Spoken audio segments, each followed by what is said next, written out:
co-founder of DLA Ignite. With me today, I've got Jad Atwe, and we're going to be talking about his new book, Resilient in Business, The Founder's Roadmap to Lead Through Uncertainty and Win the Long-Term Game. Jad, congratulations on the book. Well done. Great book. Where can people find you? Thank you for the invite, Tim. People can connect on LinkedIn or on our website, resilientinbusiness.com. Excellent. As I said, congratulations on the book. First question. So what was the inspiration behind the book?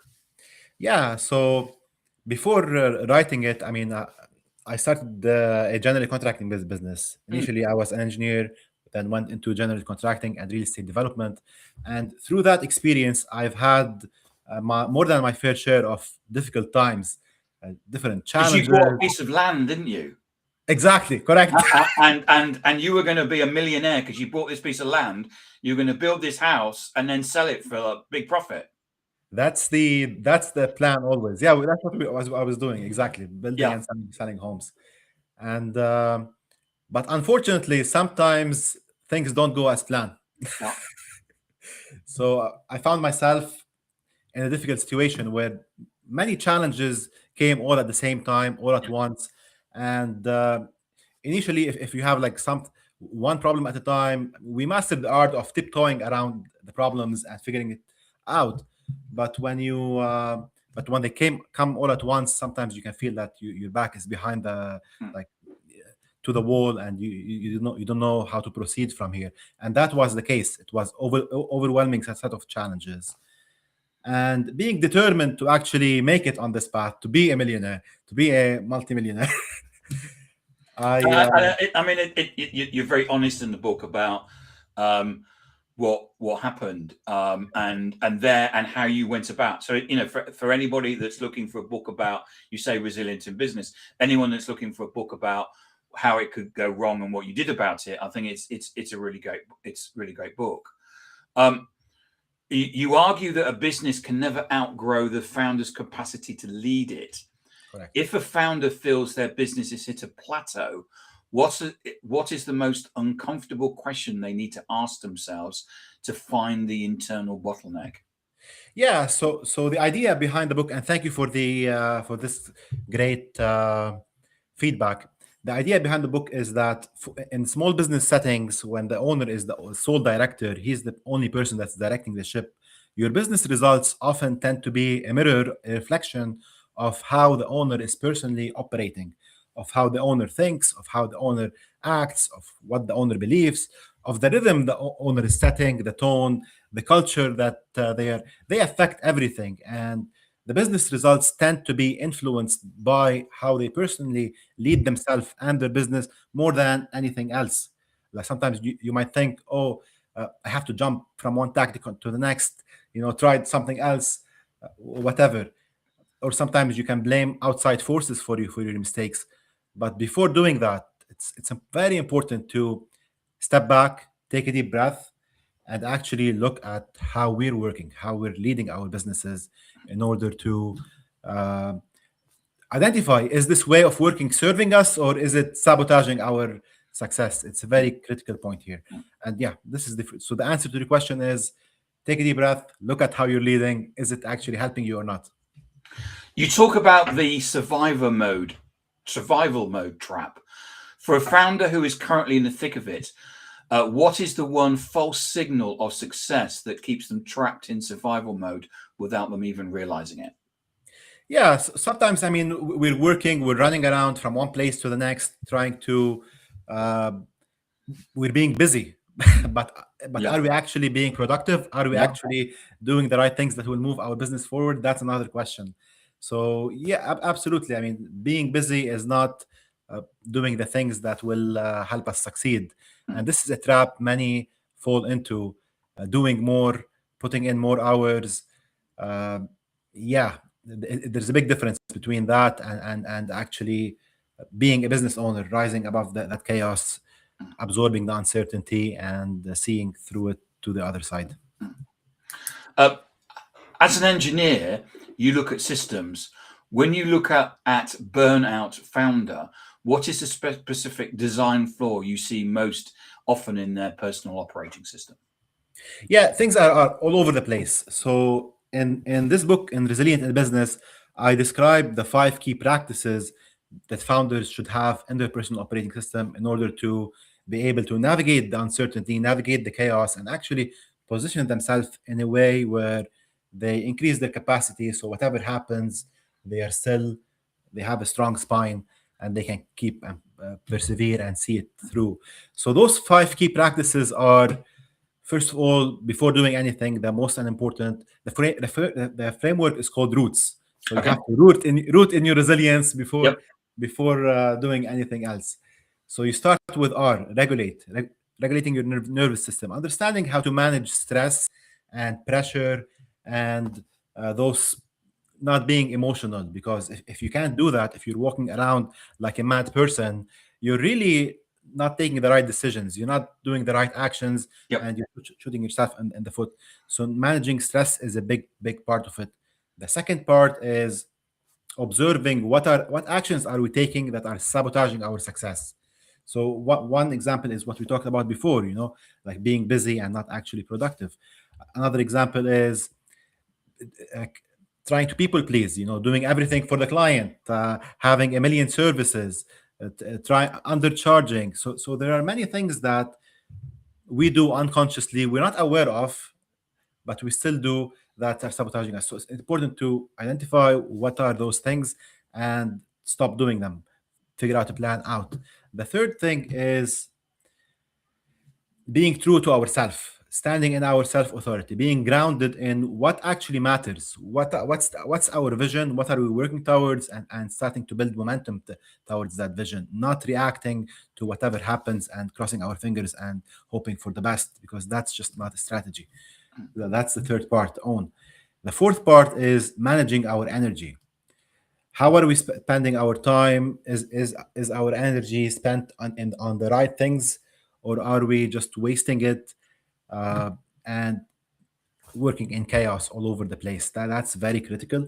The fifth thing is support. Do we have the right support and infrastructure around us, around our business, that's also working to help us succeed? I mean, you want allies, you want partners, you want things of that sort. So all of those 5 key elements are very essential to get out of survival mode. Yeah. Excellent. You talk in the book about the resilient entrepreneur system. Yes. So I've got a couple of questions on that. Most people manage their calendars, but you talk about managing energy.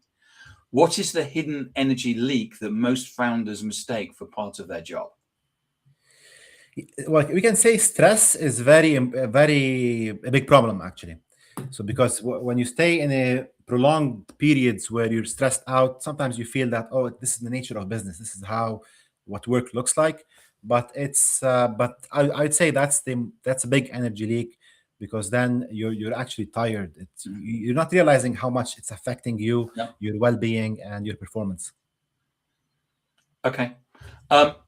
And in a world of infinite opportunities, you emphasize leading and discernment. How can a founder distinguish between a growth opportunity and a distraction in disguise when they are under high pressure? Yeah, it's all about, goes back to being clear, or in terms of what are we looking for, what are we achieving here, where do we want to be, what are those outcomes that we're striving to get to. From that becomes the filter for different opportunities, different things that whatever tactics, different strategies that might. I mean, the internet right now is busy with, everyone has a solution for you. It's important to filter what actually serves you, what will help you on your purpose, and what's not. Yeah, I think that I think for me, it's there's so many people coming at you because they're either trying to sell you something or something, Yes, and so many things are actually distractions, and you do need to work out what is noise and what is signal. I mean, it's exactly. what is the one practice in your resilient entrepreneur system that founders resist the most, and why is that usually the one they need the most? Yeah, very good question. The thing is, it's not that they're resisting. Sometimes they don't. They're not aware that some of the actions they take are not helping them, not helping their business. Like they're sabotaging their success because those actions are subconscious. They're programming uh, based on the false beliefs they have. Maybe they inherited them, maybe they've seen someone else working in a certain way, and now they're carrying on and moving forward with those beliefs.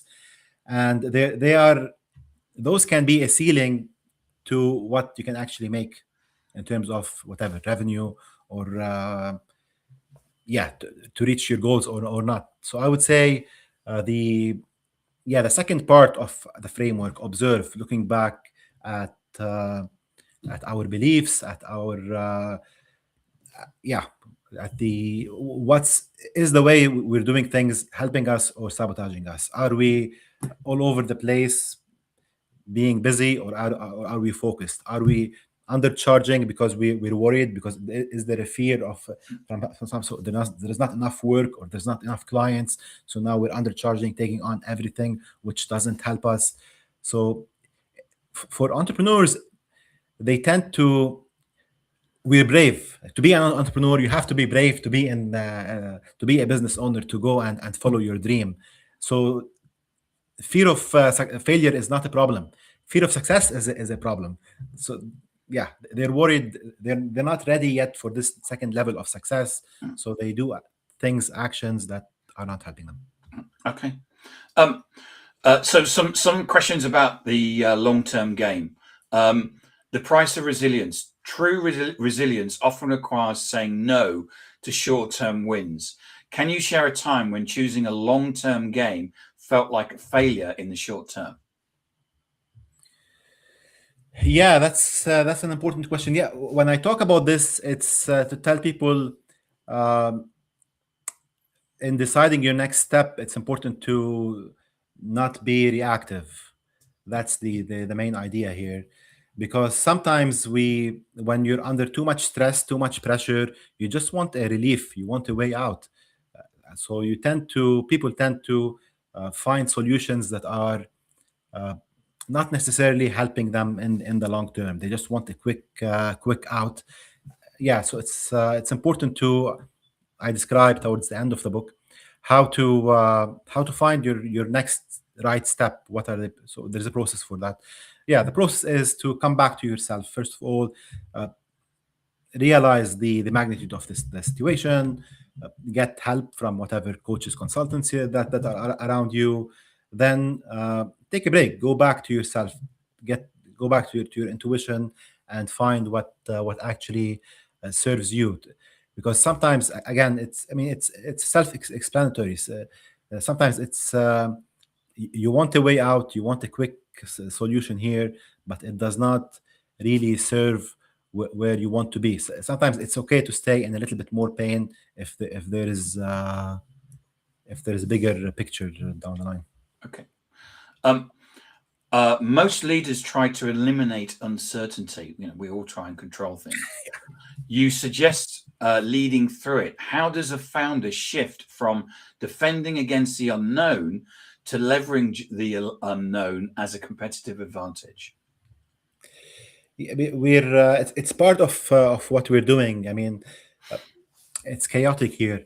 Sometimes you're dealing with the problems in house. Your team is not organized. Sometimes you're dealing with the client. Sometimes you're dealing with whatever a virus comes and everyone has to stay home.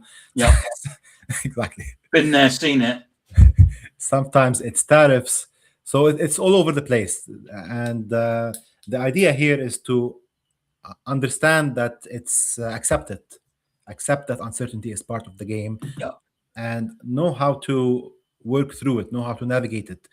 And that's the difference between people that are successful and they've been in business for a long time. They know that there's ebbs and flows. You have your good days, but also something might happen and the market might change, and that's okay. So knowing how to work through those cycles and building the capacity, this is it all goes back to building the capacity in order to absorb the chaos, which is described in the 5 key elements we talked about before.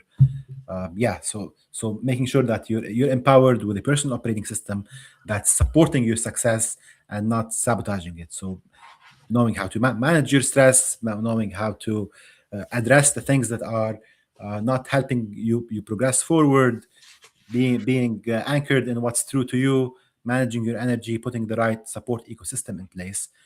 And once that is done, then there's a layer above that, which is trying as much as possible to understand where risk exists in your business and putting plans to mitigate it.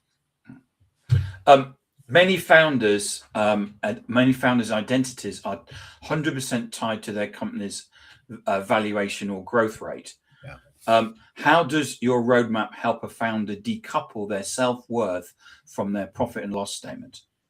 Yeah, that's a very important question. In many cases, people, I mean, the way that we see ourselves translates in the way that we carry ourselves and the actions we take and what we do out there in the world. Sometimes you see founders, they have a big goal, but they don't really subconsciously see themselves yet there. So they're acting in a way that's not helping them get there, you know. So someone that's leading a team of 2 people, for example, they're still tied to the day to day. They want to put they want to know everything. They want to micromanage everything. And sure, yeah, they say they want to be a multimillionaire, but the multimillionaire is thinking and acting in a different way. The person that's leading a $10 million company works through networks. I mean, they know how to build an ecosystem around them that supports them, which they can delegate to, which they can get support from. So different people are playing different games. It's important to, okay, you want to be there, amazing. That's achievable. That's possible because other people have been there. And now let's look at how are you operating and is it serving you or not? Yeah.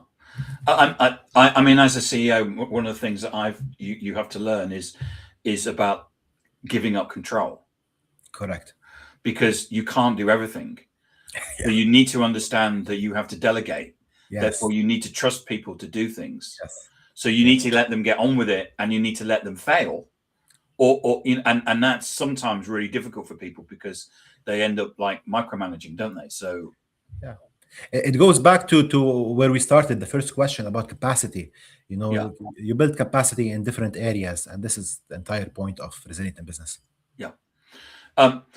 If a founder forgets every other piece of advice in your book, but remembers only one personal operating system upgrade, which one will have the biggest impact on their life 10 years from now? It's a good question. I mean, they're all essential, but to begin with, the most critical is understanding how to manage your stress and emotions. Because if you can't do that, you're going to go crazy. Yeah. I totally agree. Yeah. I just wanted to go back to your roots framework, and read out from your book. So, roots is regulate, observe, own, and trend. Tend and support. And support. Yeah. I just wanted to pick that up, and I think they're really great attributes that any leader should have. Absolutely. Yeah. Thank you for thank you for the feedback. It's nice to hear people saying good stuff, and yeah. Well, thank you. No, thank you. So, if I wanted to get a copy of your book, Resilient in Business, The Founder's Roadmap to Lead Through Uncertainty and Win the Long-Term Game, where can I get one from? It's available on Amazon. Okay, excellent. And where can we find more information about you? People can connect with me. I like to talk to people. To connect on LinkedIn directly, my name is Jad Atwe. And if you want to work out with us, www.resilientinbusiness.com. Excellent. Jad, thank you so much for the book. Really great advice here for business leaders. And thank you for coming on the podcast.